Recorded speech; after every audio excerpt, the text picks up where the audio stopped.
Of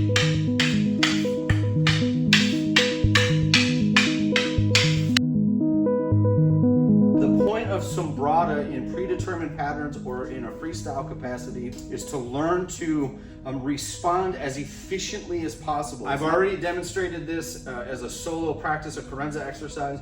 We'll show it now with a partner so you can have both perspectives on it. So if Sebastian feeds me angle 1, I'm going to practice inside deflection, and my response is to go angle 4, horizontal towards the body. It's not 4 that comes across. It's gonna punch forward towards the hip. I feed him and we go on the other side. He goes inside deflection and he goes straight forward towards my hip. So second part is when he does that, I'm gonna counter this with what we call drop deflection. Drop deflection can have your palm up on top, palm down on top, palm up underneath. And in some circumstances, you'll be behind the blow, but we're not gonna do that today. So again, inside deflection, drop deflection. Inside deflection, he's going so quick into this position that I don't have a choice but to just drop this. So again, efficiency is the nature of what you're drilling. I have to go from where I am. Okay, from this position, it's logical to fill this gap. So I go tip right, and when I do, he's gonna have to pick this up with the tip down to his left, what's called low wing left, again, because he doesn't really have a choice. So from the top, inside deflection, drop deflection, low wing left. You're letting the tip come down and you're picking this up with your hand underneath. So that's 1, 2, 3. Okay, the next part is logical because this is the opening. He just goes like he's gonna make a thumbs up, brings the tip straight overhead. And when he does, I don't have time to do anything but punch up. So this is tip right, we call that shield, high shield right. Inside deflection, drop deflection, low wing left, high shield right. I'm pushing his hand off of my stick when I do this defensive motion, not the other way where I push it into my hand. I want to discard it down. Because that's happened, his tip is slightly left.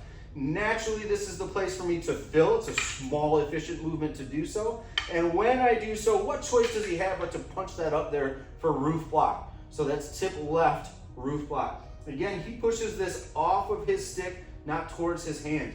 Naturally, he wants to come around the corner for angle 1, and look, we've now reset on the other side. Inside deflection. Now Sebastian does drop deflection. He goes to my hip, so I have to go low wing left. This is my gap. I feel he has to punch up with high shield right. He discards, I'm tip left, so I have to go roof block. So from the top, if I initiate, you'll see me feed angle 1 first. He's gonna do inside deflection, drop, low wing, high shield, roof. Now he's on angle 1, I go inside deflection, drop, low wing, shield right, high roof, and we're in the middle. Just a circuit, it's a flow exercise that again gets you in the habit of being efficient with both your defensive options and your natural capacity to counter right away. Sumbrada is often described as a, thank you sir, Sumbrada is often described as a conversation, right? So a conversation, I'm giving him a problem to solve, I'm making a point, he's considering it and responding, I'm doing the same back and forth. Right, so it's not an argument. We're not trying to hit each other. We're trying to help each other come to an understanding of how to deal with these things. And again, respond with being economical in how we move, right? Economy of motion, like Bruce Lee said.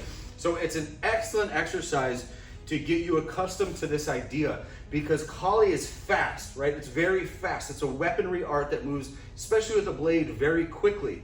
But it's not just about the speed of your initiation and follow through, the speed of your technique. It's about removing unnecessary movements so that your movements are closer together and that gives the illusion of speed. That's the function of this drill as well. So